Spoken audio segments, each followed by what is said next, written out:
11월의 차가운 밤 공기가 도시의 폐부를 애는 듯 스며들었다. 칼날 같은 바람은 가로수 잎사귀들을 모조리 훑어냈고 마지막 행인들의 발걸음마저 재촉하여 따뜻한 안식처로 몰아넣었다. 오직 도심 공원의 후미진 한 구석, 차가운 시멘트 벤치 위에 작은 그림자 하나만이 미동도 없이 밤의 일부가 된 듯 앉아 있었다. 그녀의 이름은 졸라였다. 검은 피부는 짙은 어둠 속에 거의 녹아들었고 오직 크고 경계심 가득한 눈동자만이 쉴 새 없이 주변을 훑으며 위험을 감지하는 야생 동물처럼 빛나고 있었다. 그녀의 품 안에는 낡고해진 외투와 얇은 담요에 쌓인 2개의 작은 생명체가 곤히 잠들어 있었다. 로아리아 태어난 지 이제 막 6개월 된 쌍둥이 남매는 그녀의 모든 것이자 그녀가 존재하는 이유였으며 동시에 그녀를 이 절망적인 상황으로 내몬 원인이기도 했다. 아이들의 따뜻한 숨결만이 이 차가운 밤, 졸라의 유일한 난로였다. 이곳에 온 지 얼마나 되었을까? 이틀, 혹은 사흘, 굶주림과 피로, 그리고 영혼을 갉아먹는 듯한 두려움 속에서 시간 감각은 이미 무뎌진 지 오래였다. 그녀는 지옥으로부터 도망쳐왔다. 아이들의 아버지이자 그녀의 삶을 악몽으로 바꿔버린 남자. 김태호라는 이름의 지옥으로부터 그는 인간의 탈을 쓴 악마였다. 권력과 돈, 그리고 상상조차 할 수 없는 잔인한 심장을 가진 남자. 졸라가 그의 어두운 비밀, 한 사람의 인생을 송두리째 파괴할 수 있는 불법적인 사업의 실체를 알게 되었을 때 그녀는 도망쳐야만 했다는 것을 깨달았다. 자기 자신뿐만 아니라 로와 리아의 안전을 위해서. 그때부터 그녀의 삶은 끝없는 도주였다. 이 낯선 땅에 아는 사람 하나 없이 졸라는 오직 자기 자신에게만 의지해야 했다. 가지고 있던 얼마 안 되는 돈은 이미 바닥났고 마지막 안식처였던 허름한 여관방에서도 쫓겨났다. 이 공원, 이 차가운 벤치가 그녀의 마지막 선택지였다. 매 순간 심장이 조여왔다. 김태호의 사람들이 자신을 찾아낼까봐, 어둠 속을 배회하는 낯선 위험이 아이들을 해칠까봐 두려웠다. 무엇보다도 이 추위와 굶주림을 자신의 어린 2아이가 견뎌내지 못할까봐 겁이 났다. 같은 시각 졸라가 앉아있는 벤치에서 그리 멀지 않은 곳에서 한 남자가 천천히 걷고 있었다. 대한민국 최고의 IT 기업 큐테크의 회장 박건우. 천재적인 두뇌와 냉철한 카리스마로 자수성가한 젊은 백만장자. 세상 사람들이 부러워하는 모든 것을 가졌지만 그의 내면은 누구보다도 고독했다. 마천루 꼭대기에 자리한 호화로운 펜트하우스도, 화려한 파티도, 목적 없는 사교 모임도 그의 공허함을 채워주지는 못했다. 오늘 밤도 마찬가지였다. 숨막히는 회의와 의미 없는 사교 모임이 끝난 후 건우는 견딜 수 없는 답답함을 느꼈다. 그는 이따금씩 그러했듯 자신만의 조용한 공간을 찾아 차가운 빌딩의 공기가 아닌 진짜 밤 공기를 마시기 위해 공원을 찾았다. 그의 발걸음이 멈춘 것은 저 앞 벤치에 웅크리고 있는 검은 그림자를 발견했을 때였다. 처음에는 그저 평범한 노숙자라고 생각했다. 이 도시에서 드물지 않은 풍경이었다. 그는 늘 그랬듯 무시하고 지나치려 했다. 자신의 세계와 그들의 세계는 결코 만날 일 없는 평행선이라고 생각했으니까. 하지만 무언가가 그의 발목을 붙잡았다. 그 그림자의 부자연스러울 정도의 고요함 때문이었을까? 혹은 그저 설명할 수 없는 어떤 예감 때문이었을까? 그는 조금 더 가까이 다가갔다. 그리고 마침내 보았다. 그곳에는 단지 한 사람이 있는 것이 아니었다. 젊은 흑인 여성이었고 그녀의 품 안에는 갓난아기로 보이는 2아이가 겹겹이 쌓여 있었다. 건우는 순간 숨을 멈췄다. 이 추운 밤, 텅 빈 공원에 젊은 엄마와 두 아기라니 상식적으로 이해할 수 없는 광경이었다. 그의 머릿속에서 경고등이 울렸다. 위험할 수 있다. 엮여서 좋을 것 없다. 하지만 그의 심장은 다르게 반응하고 있었다. 차갑게 굳어있던 그의 가슴 한구석에서 아주 오랜만에 느껴보는 연민이라고 부르기에는 너무나도 강렬한 감정이 솟아오르고 있었다. 그는 망설였다. 그냥 주머니에 있는 현금 몇 장을 건네고 돌아서는 것이 가장 현명한 방법일 것이다. 하지만 그의 발은 떨어지지 않았다. 아이들을 감싸 안은 여자의 필사적인 모습이 마치 과거에 어떤 기억을 건드린 것처럼 그의 마음을 뒤흔들었다. 결국 그는 결심을 굳히고 그녀에게 다가갔다. 그의 발소리에 졸라의 몸이 흠칫 굳어지며 경계심 가득한 눈빛이 그를 향했다. 그녀의 눈에는 두려움과 함께 어떤 위협에도 맞서 아이들을 지키겠다는 강한 모성애가 이글거리고 있었다. 저기, 건우가 조심스럽게 입을 열었다.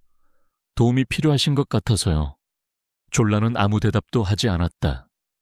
그녀는 단지 아이들을 더욱 세게 끌어안으며 그의 모든 움직임을 예의주시할 뿐이었다. 그녀의 경험상 낯선 남자. 특히 이 밤중에 다가오는 남자를 신뢰해서는 안 됐다. 건우는 그녀의 경계심을 이해한다는 듯 한 걸음 물러섰다. 그는 지갑을 꺼내려다 멈칫했다. 돈 몇 푼이 이 상황에서 무슨 의미가 있을까? 이들에게 필요한 것은 당장의 돈이 아니라 안전하고 따뜻한 공간일 것이다. 그리고 그의 입에서 그 자신도 예상하지 못했던 말이 흘러나왔다. 괜찮으시다면 저희 집으로 가시지 않겠습니까? 적어도 오늘 밤 아이들이 추위에 떨지 않도록 해드릴 수 있습니다. 졸라의 눈이 충격으로 커졌다. 이 남자가 지금 무슨 말을 하는 것인가? 생전 처음 보는 자신과 아이들을 자기 집으로 데려가겠다고 의심스러운 제안이었다. 세상에 아무런 대가 없는 호의는 없었다. 혹시 이 남자도 김태호와 같은 부류의 인간은 아닐까?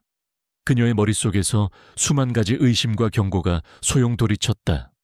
하지만 그녀의 시선이 다시 품 안의 아이들에게 향했을 때 그녀의 결심은 흔들릴 수밖에 없었다. 러와 리아의 얼굴은 추위 때문에 창백했고 숨결은 미약했다.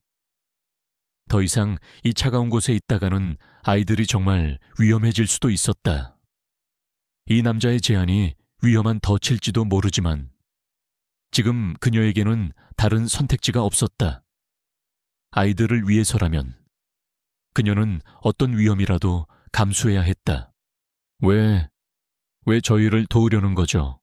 졸라가 떨리는 목소리로 물었다. 건우는 잠시 침묵하더니 담담하게 대답했다. 모르겠습니다. 그냥 그래야만 할 것 같아서요. 그의 목소리에는 어떤 가식이나 계산도 느껴지지 않았다. 그저 한 인간으로서의 순수한 연민만이 담겨 있을 뿐이었다. 졸라는 오랫동안 그의 눈을 바라보았다. 그의 눈빛은 깊고 고요했으며 그녀가 그토록 경계하던 종류의 위험한 욕망은 보이지 않았다. 그녀는 마지막으로 심호흡을 했다. 이것은 도박이었다. 하지만 그녀는 아이들을 위해 기꺼이 그 도박에 모든 것을 걸기로 했다. 알겠습니다. 그녀가 마침내 힘겹게 대답했다. 당신을 믿어보겠습니다. 건우는 말없이 고개를 끄덕이고는 자신의 외투를 벗어 그녀와 아이들의 몸 위를 덮어주었다. 그리고는 조용히 그녀의 곁에서 그녀가 아이들을 데리고 일어설 준비가 될 때까지 기다려주었다.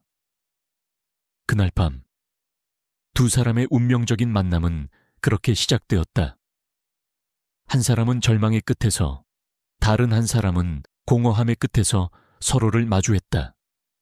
그리고 그들의 만남이 앞으로 어떤 거대한 파장을 불러일으킬지 그들 자신조차도 전혀 예상하지 못하고 있었다. 박건우의 차는 밤의 정적을 가르며 서울의 가장 화려한 중심부를 향해 달렸다. 졸라는 뒷좌석에 앉아 곤히 잠든 두 아이를 품에 꼭 껴안은 채 창밖을 스쳐 지나가는 눈부신 야경을 멍하니 바라보았다. 몇 시간 전까지만 해도 차가운 공원 벤치 위에서 절망에 떨고 있던 자신이 지금 최고급 세단에 앉아있다는 사실이 좀처럼 현실로 느껴지지 않았다. 옆자리에 앉은 박건우라는 남자는 운전하는 내내 아무 말도 하지 않았다. 그의 침묵은 오히려 졸라를 더욱 긴장하게 만들었지만 동시에 묘한 안정감을 주기도 했다. 얼마 지나지 않아 차는 도시의 야경을 발 아래에 둔 채 우뚝 솟은 최고급 주상복합 건물 지하 주차장으로 들어섰다. 건우는 전용 엘리베이터를 타고 펜트하우스로 향했다. 띵 하는 소리와 함께 엘리베이터 문이 열리자 졸라의 눈앞에 상상을 초월하는 광경이 펼쳐졌다. 통유리창 너머로 서울의 야경이 파노라마처럼 펼쳐지는 드넓은 거실, 최고급 가구와 현대 미술 작품들로 꾸며진 세련된 인테리어. 이곳은 그녀가 살던 세계와는 완전히 다른, 마치 다른 행성에 온 듯한 느낌을 주었다. 우선 아이들부터 씻기고 따뜻한 옷으로 갈아입히는 게 좋겠군요. 건우가 무심한 듯 말하며 집안일을 돕는 아주머니에게 아이들을 위한 준비를 지시했다.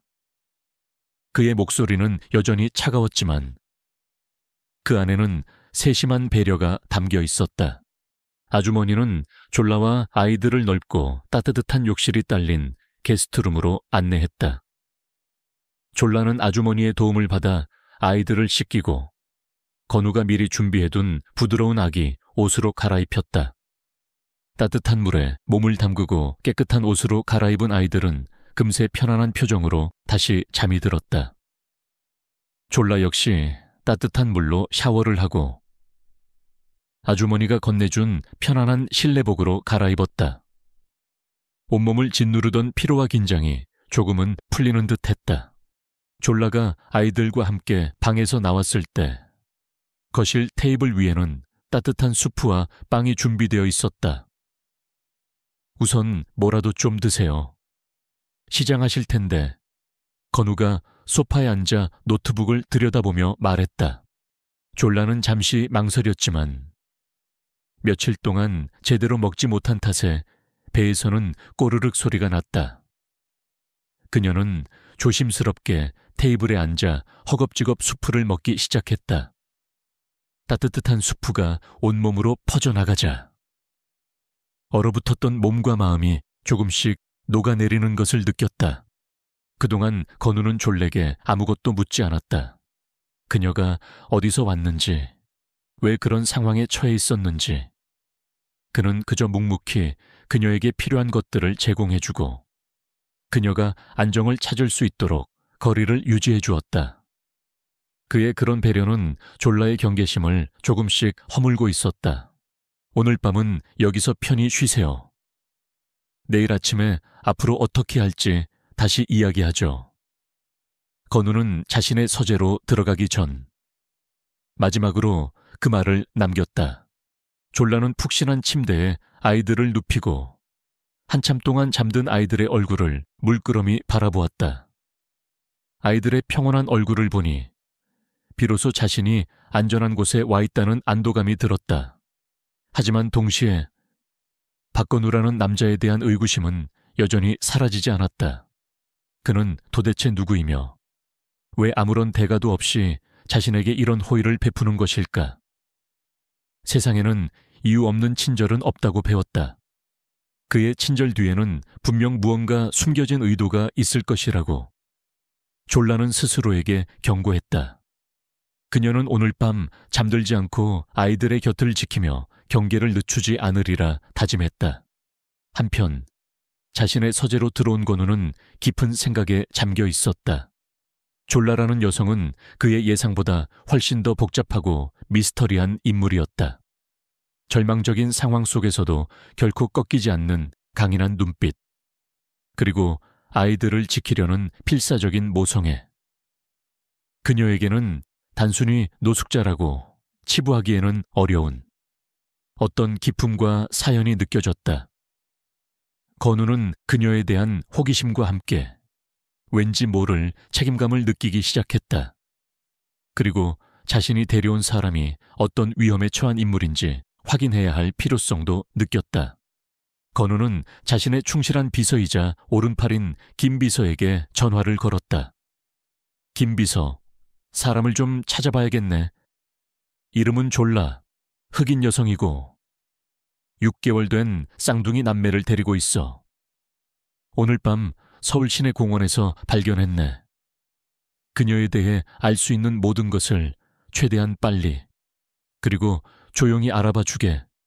김 비서는 건우의 갑작스러운 지시에 조금 놀랐지만 이내 침착하게 대답했다. 알겠습니다. 대표님, 즉시 알아보겠습니다. 다음 날 아침 졸라는 낯선 공간에서 잠을 깼다. 밤새 아무 일도 일어나지 않았다. 아이들은 여전히 옆에서 새근새근 잠들어 있었고 창밖으로는 눈부신 아침 햇살이 쏟아져 들어오고 있었다.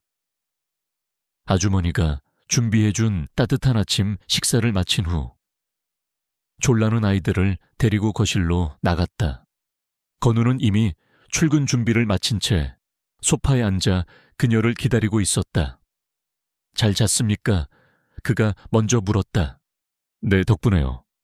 졸라가 어색하게 대답했다. 앞으로 어떻게 할 생각입니까? 건우가 단도직입적으로 물었다. 계속 공원에서 지낼 수는 없을 테고 혹시 갈 곳이라도 있습니까? 졸라는 고개를 저었다. 아니요. 아직은 잘 모르겠어요. 건우는 잠시 침묵하더니 제안했다. 그럼 당분간은 여기서 지내세요. 아이들이 아직 너무 어리고 당신 혼자서는 감당하기 힘들 겁니다.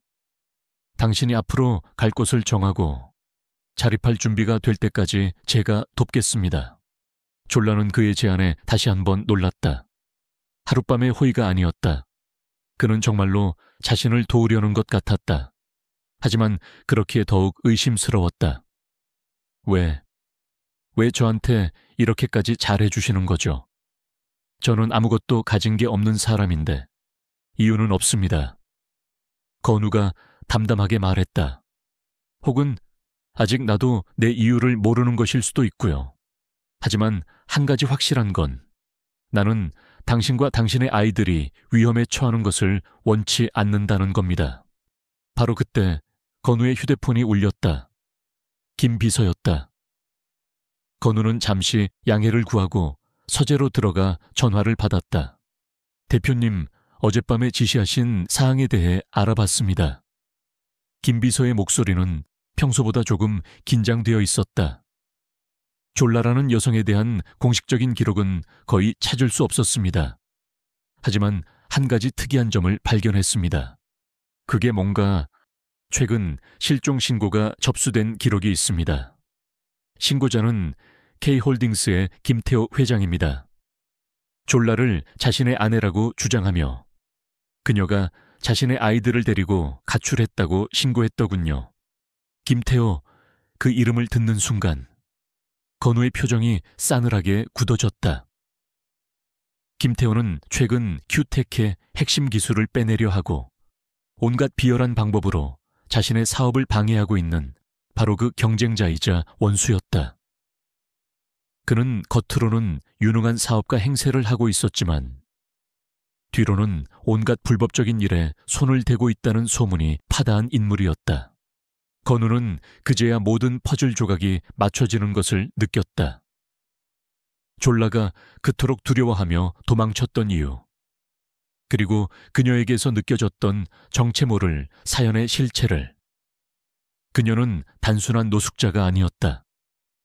그녀는 대한민국에서 가장 위험한 남자 중 한 명인 김태우에게서 도망치고 있는 것이었다. 그리고 한 가지 더 있습니다. 대표님, 김 비서가 말을 이었다. 졸라 씨가 과거에 K홀딩스의 데이터 분석팀에서 일했던 기록을 발견했습니다. 그녀는 단순한 김태호 회장의 아내가 아니라 그의 회사의 핵심 정보에 접근할 수 있었던 인물이었을 가능성이 높습니다. 전화가 끊긴 후 건우는 한참 동안 서재에 서서 깊은 생각에 잠겼다. 상황은 그가 생각했던 것보다 훨씬 더 복잡하고 위험했다. 이제 이것은 단순한 동정심의 문제가 아니었다. 졸라와 그녀의 아이들을 보호하는 것은 곧 김태호라는 거대한 악과 정면으로 맞서 싸워야 한다는 것을 의미했다. 그리고 이상하게도 그의 마음속에서는 두려움보다는 오히려 알 수 없는 투지와 함께 졸라라는 여성을 지켜내야 한다는 강한 의무감이 끌어오르고 있었다. 김 비서와의 통화가 끝난 후 박건우는 한동안 서재 안에서 움직이지 못했다. 그의 머릿속은 복잡한 생각들로 소용돌이쳤다. 김태호, 자신의 사업을 집요하게 방해하고 온갖 불법적인 방법을 동원하여 시장을 교란시키는 바로 그 남자. 졸라가 바로 그 김태호의 여자였고 그의 아이들을 데리고 도망치고 있다는 사실은 건우에게 엄청난 충격과 함께 기묘한 분노를 안겨주었다. 이제 이것은 단순한 동정심의 문제가 아니었다. 김태호와의 피할 수 없는 전쟁이 시작되었음을 의미했다. 건우는 서재 문을 열고 거실로 나갔다. 졸라는 소파에 앉아 잠든 아이들을 불안한 눈빛으로 내려다보고 있었다. 건우의 발소리에 그녀는 흠칫 놀라며 경계심 가득한 눈빛으로 그를 바라보았다. 건우는 그녀의 맞은편 소파에 앉았다. 그의 표정은 이전보다 한층 더 진지하고 무거워져 있었다. 졸라씨, 건우가 낮은 목소리로 입을 열었다. 나는 당신이 누구에게서 도망치고 있는지 알고 있습니다. 졸라의 얼굴이 하얗게 질렸다. 그녀의 눈동자가 공포로 심하게 흔들렸다. 그가 어떻게 알았을까? 혹시 그도 김태호와 한패인 것은 아닐까? 수만 가지 의심과 두려움이 그녀를 덮쳤다. 건우는 그런 그녀의 마음을 읽었다는 듯 차분하게 말을 이었다. 걱정하지 마세요. 나는 당신의 적이 아닙니다. 오히려 당신의 적은 나의 적이기도 하죠. 김태호 말입니다. 김태호라는 이름이 건우의 입에서 나오자 졸라는 더 이상 자신의 감정을 숨길 수 없었다. 그녀의 눈에서 뜨거운 눈물이 흘러내리기 시작했다.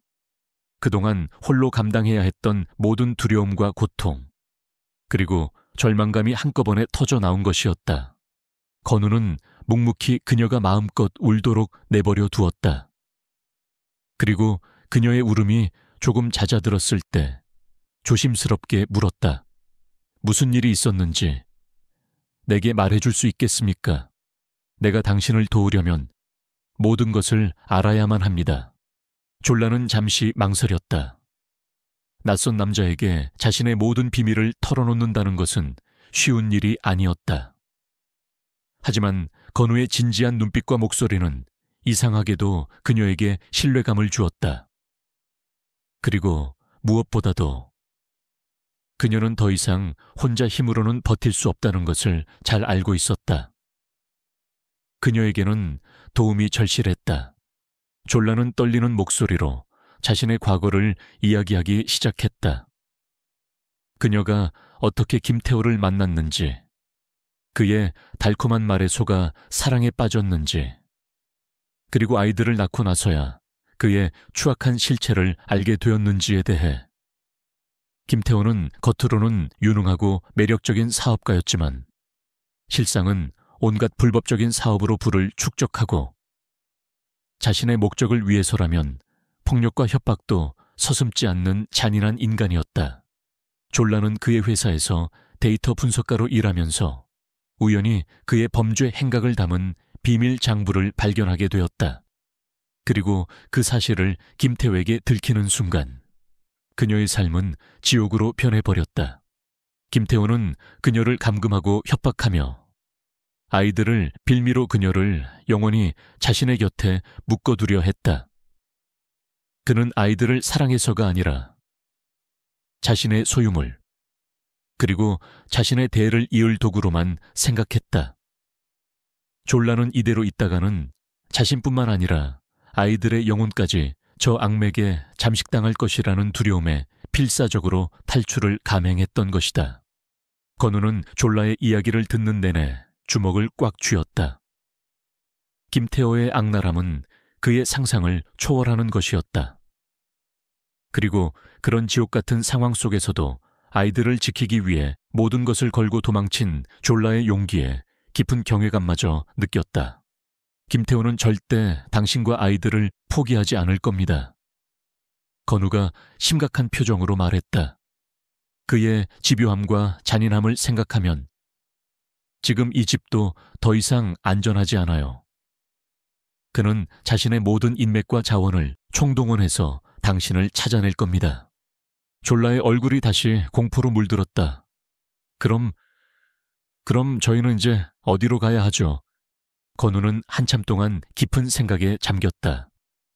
경찰에 신고하는 것은 임시 방편일 뿐이었다.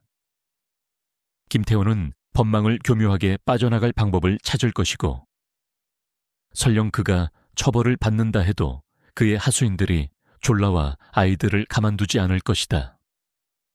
졸라와 아이들에게 필요한 것은 단순한 은신처가 아니었다. 그들을 완벽하게 보호해 줄 수 있는, 김태호조차 함부로 건드릴 수 없는 강력한 방패막이 필요했다. 그리고 건우의 머릿속에 너무나도 대담하고 비현실적이지만 어쩌면 유일한 해결책일지도 모르는 한 가지 방법이 떠올랐다. 그는 심호흡을 한번 하고 졸라를 똑바로 바라보며 말했다. 졸라씨, 내게는 당신과 아이들을 지킬 수 있는 방법이 한 가지 있습니다. 아주 파격적인 방법이지만요. 그게 뭔데요? 나와 결혼해 주십시오. 졸라는 자신의 귀를 의심했다. 이 남자가 지금 제정신인가 처음 만난 지 이틀밖에 되지 않은 자신에게, 그것도 이런 심각한 상황에서 결혼이라니 농담하시는 거죠. 아닙니다. 진심입니다. 건우의 눈빛은 그 어느 때보다 진지했다. 물론 진짜 결혼을 하자는 게 아닙니다. 철저한 계약 결혼입니다. 우리가 법적으로 부부가 되면 당신과 아이들은 박건우의 아내와 아이들이라는 공식적인 신분을 얻게 됩니다. 그렇게 되면 김태호도 더 이상 함부로 당신들을 건드릴 수 없게 될 겁니다. 내가 가진 모든 힘과 자원을 동원하여 당신들을 합법적으로 그리고 공개적으로 지켜줄 수 있게 되는 거죠. 건우의 제안은 너무나도 충격적이었다. 졸라는 할 말을 잃고 그를 멍하니 바라보았다. 한 명의 강력하고 집착적인 남자에게서 도망쳤는데 이제 또 다른 남자의 아내가 되어 그의 보호를 받아야 한다니 운명의 장난이라고 하기에는 너무나도 가혹했다. 왜 저를 위해 그런 위험한 일을 자처하시려는 거죠? 졸라가 떨리는 목소리로 물었다. 당신은 저 때문에 김태호라는 위험한 적을 정면으로 상대해야 할지도 몰라요. 말했잖습니까? 당신의 적은 나의 적이기도 하다고. 건우가 담담하게 대답했다. 그리고 내게도 이 계약은 나쁘지 않은 거래입니다. 나 역시 정략 결혼을 강요하는 집안의 압박에서 벗어날 수 있게 될 테니까요. 그는 자신의 속내를 일부 드러내며 졸라를 안심시키려 했다. 이것은 철저히 서로의 필요에 의한 비즈니스 계약입니다. 계약 기간은 1년으로 하고 그동안 당신과 아이들의 모든 신변 안전과 생활을 내가 책임지겠습니다. 1년 후 김태호의 위협이 완전히 사라지면 우리는 깨끗하게 이혼하는 겁니다. 물론 막대한 위자료도 지급할 거고요. 그의 제안은 너무나도 논리적이고 합리적이어서 졸라는 오히려 할 말을 잃었다. 그의 말대로 이것이 자신과 아이들이 살아남을 수 있는 유일한 방법일지도 모른다는 생각이 들었다. 하지만 낯선 남자와의 계약 결혼이라니 선뜻 받아들이기에는 너무나도 큰 결정이었다. 건우는 그런 그녀의 마음을 읽었다는 듯 시간을 주겠다고 말했다. 충분히 생각해 보세요. 하지만 너무 오래 걸리지는 않았으면 좋겠습니다. 김태호의 추격은 이미 시작되었을 테니까요. 그날 밤 졸라는 뜬 눈으로 밤을 지새웠다. 건우의 충격적인 제안이 머릿속을 떠나지 않았다. 악마의 소나귀에서 벗어나기 위해 또 다른 남자의 울타리 안으로 들어가야 하는 이 아이러니한 상황. 과연 그녀는 어떤 선택을 해야 하는 것일까? 그녀의 시선이 옆에서 평화롭게 잠든 레오와 리아의 얼굴에 머물렀다. 아이들의 천사 같은 얼굴을 보자 그녀의 흔들리던 마음이 다시 한번 굳어졌다. 자신의 자존심이나 미래보다 더 중요한 것은 바로 이 아이들의 안전이었다. 아이들을 지킬 수만 있다면 그녀는 어떤 일이라도 할 수 있었다. 설령 그것이 또 다른 악마와의 거래라고 할지라도. 다음 날 아침 졸라는 뜬 눈으로 밤을 새운 퀭한 얼굴로 건우의 서재문을 두드렸다. 그녀의 눈빛에는 더 이상 망설임이나 두려움은 없었다. 오직 아이들을 지키겠다는 어머니로서의 단단한 결의만이 서려 있었다. 대표님의 제안을 받아들이겠습니다. 졸라가 힘겹지만 단호한 목소리로 말했다. 제 아이들을, 러와 리아를 안전하게 지켜주신다면 어떤 조건이라도 따르겠습니다. 건우는 말없이 고개를 끄덕였다. 그녀가 이런 결정을 내리기까지 얼마나 많은 고뇌와 번민의 시간을 보냈을지 짐작하고도 남음이 있었다. 그는 이미 김 비서를 통해 두 사람의 관계를 증명할 완벽한 계약서를 준비해둔 상태였다. 계약서에는 결혼기간, 상호 간의 의무와 권리, 그리고 계약 종료 시 졸레에게 지급될 막대한 위자료와 아이들의 양육권에 대한 내용까지 아주 상세하고 구체적으로 명시되어 있었다. 이것은 사랑이 아닌 철저한 비즈니스 계약임을 다시 한번 분명히 하는 것이었다. 며칠 후 두 사람은 김 비서와 변호사만을 대동한 채 구청을 찾아가 조용히 혼인 신고를 마쳤다. 어떤 축복도 화려한 예식도 없는 지극히 사무적인 절차였다. 그날부터 졸라는 법적으로 박건우의 아내가 되었고 레오와 리아는 그의 자녀로 입적되었다.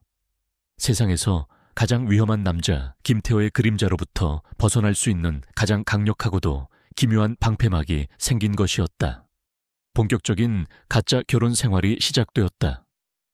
펜트하우스의 넓고 호화로운 공간은 여전했지만 그 안의 공기는 어딘지 모르게 어색하고 서먹한 기류로 가득 찼다.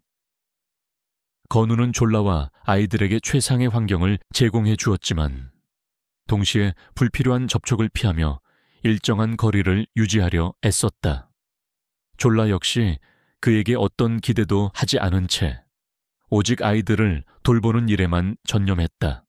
하지만 한 공간에서 매일 얼굴을 마주하며 살다 보니 그들의 관계에도 미묘한 변화가 생기기 시작했다. 건우는 매일 아침 아이들의 옹알이 소리에 잠을 깼고 퇴근 후 집에 돌아오면 자신을 반겨주는 비록 진짜 가족은 아닐지라도 사람이 있다는 사실에 낯선 따뜻함을 느끼곤 했다. 텅 비어 있던 그의 세상의 졸라와 아이들이라는 작은 존재들이 스며들어와 그 자신도 모르는 사이에 공허했던 마음을 조금씩 채워주고 있었던 것이다. 특히 그는 졸라라는 여성이 알면 알수록 놀라운 사람이라는 것을 깨닫게 되었다. 그녀는 단순히 연약한 피해자가 아니었다. 아이들을 돌보는 그녀의 모습은 그 누구보다 강인하고 헌신적이었고 때때로 보여주는 날카로운 지성과 통찰력은 건우를 깜짝 놀라게 하기도 했다. 한 번은 건우가 회사 일로 골머리를 앓고 있을 때 무심코 거실 테이블에 서류를 늘어놓고 고민하는 그의 모습을 본 졸라가 툭 던진 한마디가 문제 해결에 결정적인 실마리가 되어준 적도 있었다. 데이터의 흐름이 아니라 그 흐름을 만드는 사람의 욕망을 먼저 읽어야 하는 것 아닐까요? 그녀는 과거 K홀딩스에서 데이터 분석가로 일했던 경험을 바탕으로 건우가 미처 생각지 못했던 새로운 관점을 제시해 주었다. 건우는 그녀의 예리함에 감탄하며 김태호가 왜 그토록 그녀에게 집착했는지 어렴풋이 짐작할 수 있었다. 그녀는 단순한 장식품이 아니라 그의 사업에까지 영향을 미칠 수 있는 뛰어난 능력을 가진 인재였던 것이다. 졸라 역시 건우의 새로운 모습들을 발견하며 그에 대한 인식을 조금씩 바꿔가고 있었다. 처음에는 그저 차갑고 오만한 재벌이라고만 생각했지만 함께 지내면서 본 그는 사실 누구보다 외롭고 상처가 많은 사람이었다. 그는 밤늦도록 서재에서 일에만 몰두했고 가끔 멍하니 창밖을 바라보며 깊은 고독에 잠기곤 했다. 그리고 아이들을 바라보는 그의 눈빛 속에는 그가 애써 감추려 하는 따뜻함과 부러움이 서려 있었다. 어느 날 밤, 리아가 갑자기 고열에 시달리며 울음을 터뜨린 적이 있었다. 졸라는 당황하여 어쩔 줄 몰라 했고 아이의 울음소리에 놀라 달려온 건우는 침착하게 상황을 수습했다. 그는 주치의를 집으로 불렀고 밤새도록 졸라와 함께 아이의 곁을 지키며 간호했다. 서툴지만 진심 어린 그의 모습에 졸라는 자신도 모르게 마음 한구석이 뭉클해지는 것을 느꼈다. 어쩌면 이 남자 생각했던 것만큼 나쁜 사람은 아닐지도 모른다는 생각이 들었다. 그날 이후 두 사람 사이에 보이지 않는 벽이 조금씩 허물어지기 시작했다. 그들은 함께 식사를 하고 거실에서 영화를 보고 아이들의 재롱을 보며 웃음을 터뜨리기도 했다. 물론 여전히 계약관계라는 현실이 그들 사이에 존재했지만 그들은 마치 진짜 가족처럼 서로에게 익숙해지고 서로의 상처를 보듬어주기 시작했다. 하지만 그들의 위태로운 평화 뒤에는 여전히 김태호라는 거대한 위협이 도사리고 있었다.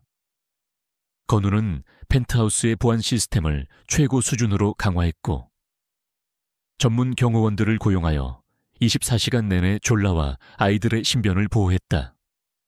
김 비서를 통해서는 김태호의 동향을 실시간으로 보고받았다.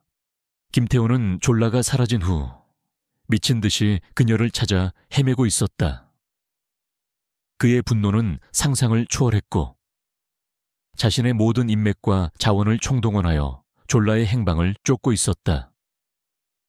그에게 졸라는 사랑하는 여자가 아니라 자신의 비밀을 알고 있는 배신자이자 되찾아야 할 소유물일 뿐이었다. 그리고 로와 리아는 자신의 제국을 물려받을 후계자이자 졸라를 올가맬 가장 강력한 족쇄였다. 아직도 못 찾았나 김태호의 사무실에는 그의 분노에 찬 구함 소리가 울려 퍼졌다. 대한민국 땅덩어리가 얼마나 넓다고 여자애 하나랑 갓난애 둘을 못 찾는단 말이야. 당장 찾아내 무슨 수를 써서라도. 김태호의 추격망은 조금씩 그리고 집요하게 건우의 주변까지 좁혀오고 있었다. 그는 박건우가 최근 갑자기 결혼했다는 사실에 주목했고 그 상대가 베일에 쌓인 흑인 여성이라는 점에 의심의 촉을 세우기 시작했다. 건우와 졸라의 가짜 결혼 생활은 그렇게 아슬아슬한 줄타기를 계속하고 있었다. 서로에게 싹트는 미묘한 감정과 동시에 숨통을 조여오는 외부의 위협 속에서 그들은 과연 이 위태로운 동맹을 끝까지 지켜낼 수 있을까? 그리고 그들의 계약 결혼은 과연 어떤 결말을 맞이하게 될까? 폭풍전야의 고요함 속에서 운명의 시간은 점점 더 가까워지고 있었다. 김태호의 집요한 추격망은 마침내 박건우의 턱 밑까지 좁혀 들어왔다. 그는 자신의 정보망을 총동원하여 박건우가 최근 비밀리에 결혼한 흑인 여성의 신상에 대해 파고들었고 마침내 그녀가 자신이 미친 듯이 찾아 헤매던 졸라라는 사실을 확인했다. 그 순간 김태호의 얼굴은 분노와 배신감으로 흉측하게 일그러졌다. 감히 자신의 여자와 아이들을 품에 안고 유유히 행복한 가정을 꾸리고 있는 박건우의 모습은 그의 자존심을 송두리째 짓밟는 것이나 다름없었다. 박건우, 감히 내 것을 탐내. 김태호의 사무실에는 그의 분노에 찬 고함 소리가 울려 퍼졌다. 좋아. 어디 한번 해보자고. 네가 가진 모든 것을 잿더미로 만들어주마. 그날부터 김태호의 전방위적인 공격이 시작되었다. 그는 먼저 큐텍을 흔들기 시작했다. 악의적인 루머를 퍼뜨려 회사의 주가를 폭락시키는가 하면 거액의 자금을 동원하여 큐텍의 핵심 인력들을 빼내고 중요한 프로젝트를 가로채는 등 비열한 방법을 총동원했다. 시장은 순식간에 혼란에 빠졌고 박건우는 하루아침에 자신의 제국이 흔들리는 위기를 맞게 되었다. 하지만 김태호의 공격은 여기서 그치지 않았다. 그의 진짜 목표는 박건우의 사업이 아니라 졸라와 아이들이었다. 그는 최고의 해커들을 고용하여 건우의 펜트하우스와 회사 보안 시스템을 뚫으려 시도했고 사람을 붙여 졸라와 아이들의 일거수일투족을 감시하기 시작했다. 펜트하우스 주변에는 정체 모를 차량들이 배회했고 졸라의 개인 메일이나 SNS 계정으로 협박성 메시지가 날아들기도 했다. 건우는 김태호의 공격이 시작되었음을 직감하고 즉각적으로 대응에 나섰다. 그는 자신의 모든 인맥과 자원을 동원하여 큐텍을 방어하는 동시에 졸라와 아이들을 보호하기 위한 철통 같은 방어막을 구축했다. 펜트하우스의 보안 시스템은 군사시설 수준으로 강화되었고 전문 경호원들이 24시간 내내 집 안팎을 삼엄하게 경비했다. 외부와의 모든 통신은 건우가 직접 개발한 최고 수준의 암호화 시스템을 통해 이루어졌다. 하지만 졸라는 더 이상 연약하게 보호만 받는 존재가 아니었다. 그녀는 자신이 이 싸움의 중심에 있으며 더 이상 숨어만 있을 수 없다는 것을 잘 알고 있었다. 그녀는 건우에게 자신이 김태호와 그의 회사에 대해 알고 있는 모든 정보를 제공하겠다고 제안했다. 저도 싸우게 해주세요. 건우 씨, 졸라가 단호한 눈빛으로 말했다. 김태호를 가장 잘 아는 사람은 바로 저예요. 그의 약점, 그의 방식, 그의 생각까지도요. 제가 당신에게 도움이 될 수 있을 거예요. 건우는 잠시 망설였지만 이내 그녀의 눈빛에서 흔들리지 않는 결의를 읽고 고개를 끄덕였다. 그는 졸라를 자신의 서재, 즉 큐텍의 모든 정보가 모이는 심장부로 데려갔다.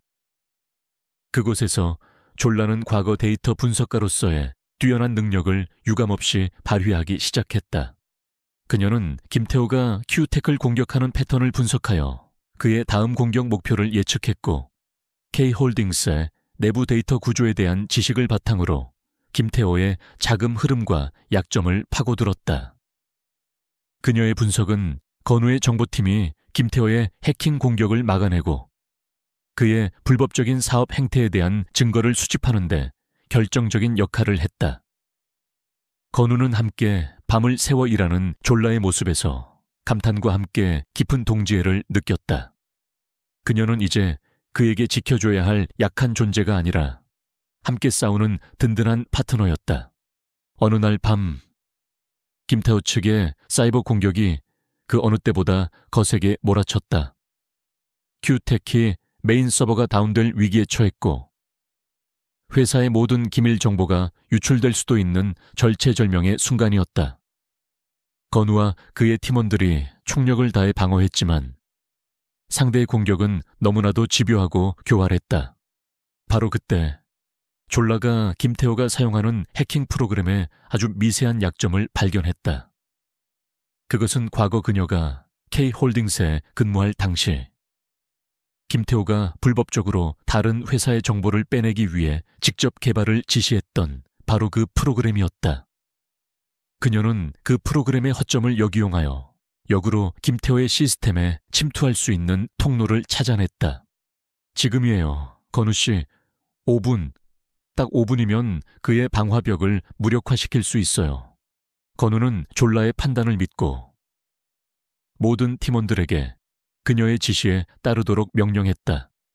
숨막히는 아분이 흘렀다. 마침내 큐텍의 보안 시스템 화면에 김태호의 내부 서버에 접속했다는 신호가 떴다.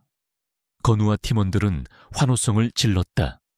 그들은 이 기회를 놓치지 않고 김태호의 모든 범죄 증거가 담긴 비밀 파일들을 확보하는 데 성공했다.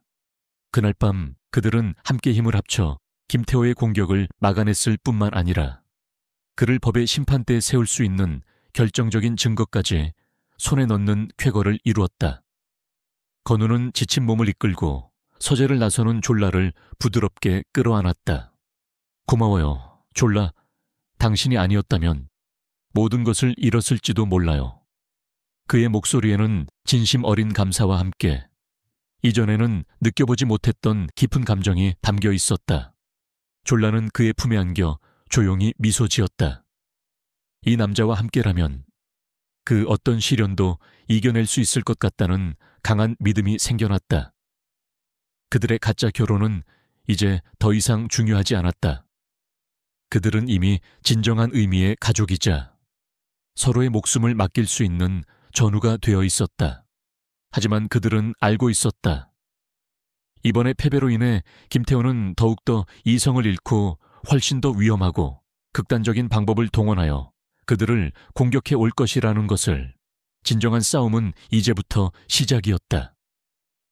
그리고 그 싸움의 끝에서 그들을 기다리고 있는 것이 무엇일지는 아무도 예측할 수 없었다. 소투 2673 장초디앱 툭추엉 시추엉 페마. 김태호의 분노는 하늘을 찔렀다.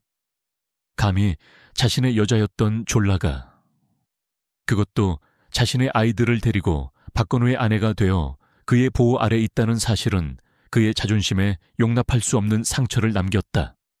그는 당장이라도 달려가 졸라의 머리채를 잡고 아이들을 빼앗아 오고 싶었지만 상대는 큐테크의 회장 박건우였다. 정면으로 부딪히기에는 부담스러운 상대였다.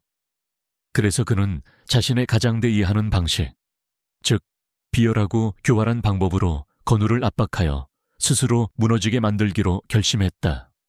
김태호의 공격은 여러 방면에서 동시다발적으로 시작되었다. 먼저 그는 언론을 이용했다. 박건우 회장, 정체불명의 흑인 여성과 비밀스러운 결혼 그 배경에 숨겨진 의혹들과 같은 자극적인 기사들이 익명의 제보라는 형태로 조금씩 흘러나오기 시작했다. 기사들은 졸라의 과거를 의도적으로 왜곡하고 그녀가 돈을 노리고 건우에게 접근한 꽃뱀인 것처럼 묘사했다. 대중들은 자극적인 가십에 열광했고 건우와 졸라를 향한 비난과 의혹의 시선들이 쏟아졌다.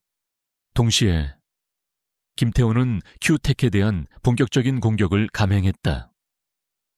그는 막대한 자금력을 동원하여 주식시장에서 큐텍의 주가를 교란시키는 한편 경쟁사들을 부추겨 건우가 추진하던 핵심 프로젝트들을 방해했다.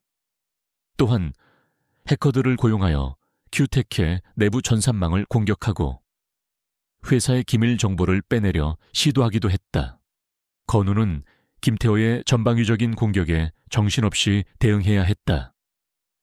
회사의 이미지는 실추되었고 주가는 연일 하락했으며 중요한 프로젝트들은 차질을 빚기 시작했다. 하지만 그는 흔들리지 않았다. 오히려 위기 속에서 그의 냉철한 카리스마와 뛰어난 위기관리 능력은 더욱 빛을 발했다. 그는 즉각적으로 TF팀을 구성하여 언론 플레이에 대응하고 최고의 보안 전문가들을 동원하여 회사의 전산망을 철통같이 방어했다.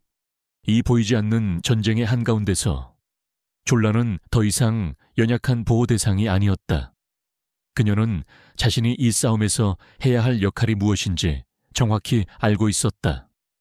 과거 K홀딩스에서 데이터 분석가로 일했던 경험, 그리고 누구보다도 김태호라는 인간을 잘 알고 있다는 사실이 그녀의 가장 강력한 무기였다.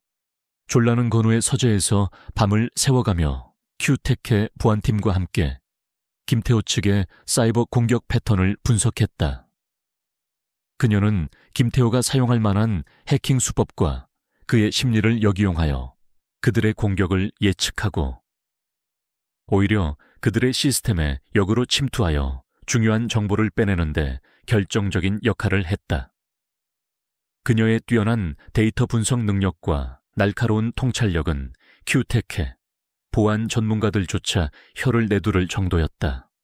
김태호는 항상 가장 화려한 곳을 공격하는 척하면서 실제로는 가장 허술하고 예상치 못한 곳을 노리는 습성이 있어요. 졸라가 회의 중에 말했다. 그의 데이터 흐름은 마치 포식자의 움직임과 같아요. 먹잇감을 현혹시키기 위해 일부러 큰 움직임을 보이지만 결정적인 한 방은 전혀 다른 곳에서 나오죠. 그녀의 분석은 정확했다. 보안팀은 그녀의 조언에 따라 방어 시스템을 재정비했고 김태호 측의 결정적인 공격을 여러 차례 막아내는데 성공했다. 건우는 그런 졸라의 모습을 보며 다시 한번 감탄과 함께 깊은 신뢰를 느꼈다. 그녀는 이제 그에게 지켜줘야 할 약한 존재가 아니라 함께 싸워나가는 든든한 동지이자 파트너였다. 두 사람은 밤늦도록 함께 서재에 남아 김태호의 공격에 대응하는 전략을 논의했다. 함께 밤을 새우고 커피를 마시고 때로는 서로의 지친 어깨를 다독여주면서 그들의 관계는 계약으로 맺어진 가짜 부부를 넘어 진정한 전우애로 그리고 그 이상의 깊은 감정으로 발전해가고 있었다. 건우는 졸라의 지적인 매력과 강인함에 더욱 깊이 빠져들었고 졸라 역시 자신을 전적으로 신뢰하고 존중해주는 건우에게서 진정한 사랑을 느끼기 시작했다. 김태호는 자신의 공격이 번번이 막히자 더욱 초조해지고 분노했다. 그는 박건우의 방어 뒤에 졸라가 있다는 사실을 직감했다. 그는 더 이상 비즈니스적인 방법으로는 그들을 무너뜨릴 수 없다고 판단하고 마침내 가장 극단적이고 위험한 방법을 선택하기로 결심했다. 바로 졸라와 아이들을 직접 노리는 것이었다. 어느 날 저녁 김 비서로부터 다급한 연락이 왔다. 대표님, 큰일 났습니다. 김태호 측에서 보낸 것으로 추정되는 괴한들이 펜트하우스 주변을 맴돌고 있다는 보고가 들어왔습니다. 그리고 졸라 씨와 아이들이 다니는 소아과 병원의 정보가 해킹당한 것 같습니다. 건우의 얼굴이 싸늘하게 굳어졌다. 마침내 김태호가 본색을 드러낸 것이었다. 그는 졸라와 아이들을 보호하기 위해 즉시 경호를 최고 수준으로 강화하고 모든 외부 일정을 취소했다. 펜트하우스는 이제 외부와 단절된 철옹성처럼 변해버렸다. 하지만 이런 방어적인 태도만으로는 김태호의 위협에서 영원히 벗어날 수 없다는 것을 건우와 졸라는 잘 알고 있었다. 그들은 더 이상 그의 공격을 막아내기만 할 것이 아니라 이제는 먼저 그의 심장부를 향해 비수를 꽂아야 할 때라고 결심했다. 김태호를 무너뜨릴 방법은 단 하나뿐이에요. 졸라가 결연한 눈빛으로 말했다. 그의 가장 치명적인 약점, 바로 그가 필사적으로 숨기고 있는 불법 비자금의 실체를 세상에 폭로하는 거예요. 제가 그 데이터의 위치를 알고 있어요. 졸라의 말에 건우의 눈이 번뜩였다. 그것은 매우 위험한 도박이었지만 동시에 이 지긋지긋한 전쟁을 끝낼 수 있는 유일한 방법이기도 했다. 두 사람은 서로의 눈을 바라보았다. 그들의 눈빛에는 두려움과 함께 서로를 향한 굳건한 믿음과 사랑, 그리고 거대한 악에 맞서 싸우겠다는 결연한 의지가 불타오르고 있었다. 이제 방역의 시간이었다. 졸라가 김태호의 불법 비자금 데이터 위치를 알고 있다는 사실은 이 지긋지긋한 전쟁의 판도를 뒤바꿀 수 있는 결정적인 히든카드였다. 건우와 졸라는 더 이상 방어에만 급급하지 않고 김태호를 법의 심판대에 세우기 위한 대담하고 치밀한 방역 작전을 계획하기 시작했다. 작전명은 트로이오의 목마, 김태호가 가장 원하는 것, 즉 졸라와 아이들을 미끼로 그를 함정으로 유인하여 그의 모든 범죄 증거를 확보하고 현장에서 그를 체포하는 것이 작전의 최종 목표였다. 계획은 위험천만했다. 졸라가 직접 미끼가 되어야 했고 한순간의 실수라도 생긴다면 그녀와 아이들의 목숨까지 위험해질 수 있었다. 건우는 처음에는 결사적으로 반대했지만 이것만이 유일한 방법이라는 졸라의 단호한 의지와 자신을 믿는다는 그녀의 눈빛 앞에서 결국 그녀의 계획을 따르기로 했다. 대신 그는 자신의 모든 자원과 인력을 총동원하여 단 1%의 오차도 없는 완벽한 안전장치를 마련했다. 작전은 며칠 뒤 실행에 옮겨졌다. 졸라는 건우와 크게 다툰 척 위장하고 아이들을 데리고 펜트하우스를 뛰쳐나왔다. 이 모든 상황은 김태호가 심어놓은 첩자에게 자연스럽게 노출되었다. 그리고 졸라는 김태호에게 아이들을 돌려줄 테니 마지막으로 할 이야기가 있다는 메시지를 남기고 그가 과거 자신을 감금했던 비밀 별장으로 향했다. 그 별장은 김태호가 가장 안전하다고 생각하는 장소이자 그의 모든 비밀이 숨겨져 있는 곳이었다. 김태호는 졸라가 제 발로 함정으로 걸어 들어오자 쾌재를 불렀다. 그는 자신의 승리를 의심치 않았고 졸라와 아이들을 되찾은 뒤 박건우를 철저히 짓밟아버릴 계획에 도취해 있었다. 그는 최소한의 경호 인력만을 대동한 채 의기양양하게 비밀 별장으로 향했다. 별장 안, 졸라는 곤히 잠든 아이들을 침대에 눕히고 초조하게 김태호를 기다렸다. 그녀의 옷에는 초소형 카메라와 녹음 장치가 숨겨져 있었고 별장 주변에는 건우의 경호팀과 경찰 특공대가 모든 상황을 지켜보며 만일의 사태에 대비하고 있었다. 건우는 통신 장비를 통해 실시간으로 졸라와 교신하며 그녀를 안심시켰다. 걱정 말아요. 아미나, 내가 바로 곁에 있어요. 어떤 일이 있어도 당신과 아이들을 다치게 하진 않을 겁니다. 마침내 별장 문이 열리고 김태호가 모습을 드러냈다. 그의 얼굴에는 승리자의 오만한 미소가 걸려 있었다. 결국 이렇게 돌아올 것을 왜 그토록 어리석은 짓을 했나? 졸라는 애써 두려움을 감추고 차가운 목소리로 그를 맞이했다. 당신에게서 벗어나고 싶었으니까. 당신이라는 악맥에서 내 아이들을 지키고 싶었으니까. 김태호는 그녀의 말에 코웃음을 쳤다. 악마 이 김태호가 하나야말로 너와 아이들에게 모든 것을 안겨준 은인이다. 그런데 감히 나를 배신해 박건우 그놈의 품에 안겨서 행복했나. 그의 눈빛이 질투와 분노로 이글거렸다. 나는 당신의 소유물이 아니에요. 김태호 씨, 그리고 내 아이들 역시 마찬가지고요. 졸라가 당당하게 맞섰다. 오늘 내가 온 건 당신과의 악연을 완전히 끝내기 위해서요. 당신의 모든 범죄 행각이 담긴 비자금 데이터를 내가 가지고 있어요. 그걸 넘겨줄 테니 우리를 영원히 놓아주세요. 졸라의 말에 김태호의 표정이 순간 굳어졌다. 그는 잠시 그녀를 의심스러운 눈으로 바라보았지만 이내 다시 오만한 미소를 되찾았다. 데이터 내까짓게 그걸 찾았을 리가 없지. 하지만 뭐 좋아. 그 데이터가 어디 있는지 말해봐라. 그럼 너와 아이들의 목숨만은 살려주지. 그는 졸라가 모든 것을 포기했다고 믿는 듯했다. 바로 그때 건우의 신호에 따라 작전이 시작되었다. 별장 전체의 통신망이 차단되었고 김비서와 큐테크의 보안팀은 졸라가 미리 알려준 경로를 통해 김태호의 중앙 서버에 침투하여 비자금 데이터를 빼내기 시작했다. 동시에 졸라는 김태호의 시선을 끌며 시간을 벌어야 했다. 데이터는 당신 서재의 비밀 금고 안에 있어요. 내가 아는 유일한 사본이죠.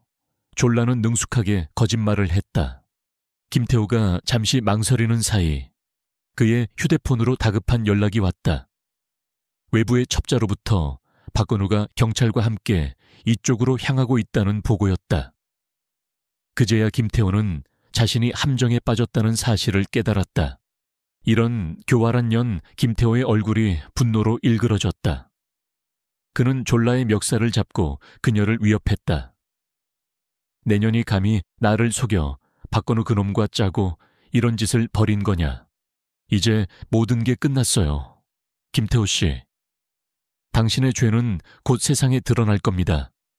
졸라는 두렵지 않았다. 오히려 통쾌함마저 느껴졌다. 궁지에 몰린 김태호는 이성을 잃고 광분하기 시작했다. 그는 졸라를 인질로 삼아 이곳을 빠져나가려 했다. 모두 비키지 않으면 이 여자를 죽여버리겠다. 하지만 그의 마지막 발악은 통하지 않았다. 별장 주변을 완벽하게 포위하고 있던 경찰 특공대가 일제히 안으로 진입했고, 건우 역시 선두에서 권총을 든 채 그의 앞을 가로막았다. 거기까지다. 김타오. 건우의 목소리는 얼음장처럼 차가웠다. 김태호는 최후의 수단으로 잠들어 있던 아이들을 향해 달려가려 했다. 하지만 그 순간 건우가 쏜 총알이 그의 다리에 정확히 명중했다. 탕 하는 총성과 함께 김태호는 비명을 지르며 바닥에 쓰러졌다. 그의 손에서 떨어져 나간 권총이 바닥을 뒹굴었다. 모든 상황은 순식간에 종료되었다. 김태호와 그의 일당들은 모두 현장에서 체포되었고, 그의 비밀 별장에서는 수많은 범죄 증거물들이 쏟아져 나왔다. 졸라가 빼돌린 비자금 데이터는 그의 모든 범죄 사실을 입증하는 결정적인 증거가 되었다. 거대하고 견고해 보였던 김태호의 범죄 제국은 그렇게 하룻밤 사이에 허무하게 무너져 내렸다. 건우는 다급하게 졸라에게 달려가 그녀를 부축했다. 괜찮아요. 암이나 다치진 않았어요. 그의 목소리는 걱정으로 가득 차 있었다. 졸라는 고개를 저으며 그의 품에 안겨 안도의 눈물을 흘렸다. 길고 길었던 악몽이 드디어 끝난 것이었다. 그녀는 자신과 아이들을 지키기 위해 모든 것을 걸고 싸워준 건우에게 진심으로 감사했다. 두 사람은 잠든 아이들을 바라보며 서로를 마주보았다. 그들의 눈빛 속에는 더 이상 계약관계로 맺어진 어색함은 없었다. 함께 죽음의 문턱을 넘나들며 그들의 사랑은 그 어떤 시련에도 흔들리지 않을 만큼 단단하고 깊어져 있었다. 이제 남은 것은 이 가짜 결혼을 진짜 사랑으로 완성하고 새로운 가족으로서 행복한 미래를 그려나가는 것뿐이었다. 김태호의 체포와 그의 범죄 제국 붕괴 소식은 대한민국 사회 전체를 떠들썩하게 만들었다. 언론은 연일 그의 파렴치한 범죄 행각과 박건우, 그리고 베일에 쌓여있던 그의 아내 졸라의 극적인 방역 스토리를 대서특필했다. 대중들은 김태호의 악랄함에 분노하는 동시에 거대한 악에 맞서 싸운 건우와 졸라의 용기에 아낌없는 찬사와 응원을 보냈다. 한때는 졸라를 향한 의혹과 비난의 시선을 보냈던 이들도 이제는 그녀의 강인함과 지혜에 감탄하며 그녀를 새로운 시대의 여성 영웅으로 칭송하기 시작했다. 몇 달 후 김태호는 법의 엄중한 심판을 받고 무기징역에 가까운 중형을 선고받았다. 그가 평생을 바쳐 이룩했던 모든 것은 한순간에 물거품처럼 사라졌고, 그는 차갑고 어두운 감옥 안에서 자신의 죄를 평생토록 뉘우쳐야 하는 신세가 되었다. 마침내 모든 위협이 사라지고 건우와 졸라, 그리고 아이들에게는 진정한 평화가 찾아왔다. 하지만 그들에게는 아직 해결해야 할 마지막 과제가 남아있었다. 바로 그들을 묶고 있던 계약 결혼이라는 족쇄였다. 이제 더 이상 김태호의 위협이 존재하지 않는 상황에서 그들의 결혼은 법적으로는 유효했지만 그 시작은 거짓과 필요에 의한 것이었다. 어느 날 저녁, 건우는 졸라를 자신의 서재로 불렀다. 서재 테이블 위에는 그들이 처음 만났던 날 서명했던 차가운 계약서가 놓여 있었다. 이제 이 계약서도 더 이상은 필요 없게 됐군요. 건우가 씁쓸한 미소를 지으며 말했다. 그의 목소리에는 복잡한 감정이 서려 있었다. 졸라는 말없이 고개를 끄덕였다. 그녀 역시 같은 생각을 하고 있었다. 계약 기간은 아직 1년이 차야 되지 않았지만 계약의 가장 중요한 목적인 신변 보호는 이미 달성된 것이나 다름없었다. 이제 남은 것은 계약서의 마지막 조항, 즉 원만한 이혼을 이행하는 것뿐이었다. 무거운 침묵이 두 사람 사이를 흘렀다. 먼저 입을 연 것은 건우였다. 졸라 씨, 그동안 정말 고생 많았습니다. 그리고 고맙습니다. 당신 덕분에 나 역시 많은 것을 배우고 깨닫게 되었어요. 그의 목소리는 진심이었다. 계약서에 명시된 대로 당신과 아이들이 평생 편안하게 살아갈 수 있도록 모든 지원을 아끼지 않겠습니다. 당신이 원하는 곳 어디든, 원하는 어떤 삶이든 살아갈 수 있도록 최선을 다해 돕겠습니다. 그의 말은 완벽하게 계약을 이행하겠다는 의미였지만 졸라의 마음은 오히려 차갑게 가라앉는 것을 느꼈다. 그녀는 건우의 말이 고마웠지만 동시에 서운했다. 그녀가 원했던 것은 돈이나 편안한 삶이 아니었다. 그녀는 지난 몇 달 동안 함께 죽을 고비를 넘나들며 서로의 상처를 보듬어 주었던 이 남자와 헤어지고 싶지 않았다. 그녀는 그를 사랑하고 있었기 때문이다. 졸라 역시 그와의 관계가 계약으로 시작되었다는 것을 알았기에 섣불리 자신의 마음을 표현할 수 없었다. 그녀는 애써 눈물을 감추며 담담한 목소리로 대답했다. 네, 그동안 정말 감사했습니다. 건우 씨, 당신이 아니었다면 저와 아이들은 아마 지금 이 세상에 없었을 거예요. 그 은혜는 평생 잊지 않겠습니다. 두 사람의 대화는 그렇게 끝나는 듯했다. 이별을 앞둔 연인처럼 서먹하고 슬픈 공기만이 서재 안을 맴돌았다. 바로 그때 건우가 자리에서 일어나 계약서를 집어들었다. 그리고는 망설임 없이 계약서를 반으로 찢어버렸다. 졸라는 그의 돌발 행동에 깜짝 놀라 그를 바라보았다. 건우 씨, 지금 건우는 찢어진 계약서를 쓰레기통에 던져버리고 졸라의 앞으로 다가와 그녀의 손을 잡았다. 그의 눈빛은 그 어느 때보다도 뜨겁고 절실했다. 미안합니다. 졸라, 아니, 아미나. 그는 처음으로 그녀의 진짜 이름을 불렀다. 내가 바보 같았어요. 계약이니 비즈니스니 하는 헛소리로 내 진심을 숨기려 했어요. 나는 당신과 헤어지고 싶지 않습니다. 아니, 헤어질 수 없어요. 그는 그녀의 손을 자신의 심장이 뛰고 있는 가슴 위에 올려놓았다. 나는 당신을 사랑합니다. 아미나, 당신의 강인함과 지혜, 그리고 따뜻한 마음을 사랑합니다. 당신과 함께 있을 때 나는 비로소 살아있다는 것을 느낍니다. 레오와 리아의 웃음소리가 이 텅 빈 집을 채울 때 나는 진정한 행복이 무엇인지 깨닫게 되었습니다. 그는 그녀의 앞에 다시 한번 무릎을 꿇었다. 아미나, 나와 진짜 가족이 되어주지 않겠어요. 더 이상 계약이나 조건이 아닌 오직 사랑으로만 맺어진 그런 가족 말입니다. 로와 리아에게 진짜 아빠가 될 수 있는 기회를 주세요. 그리고 내 남은 평생을 당신과 함께 웃고, 함께 울고, 함께 늙어갈 수 있도록 허락해 주세요.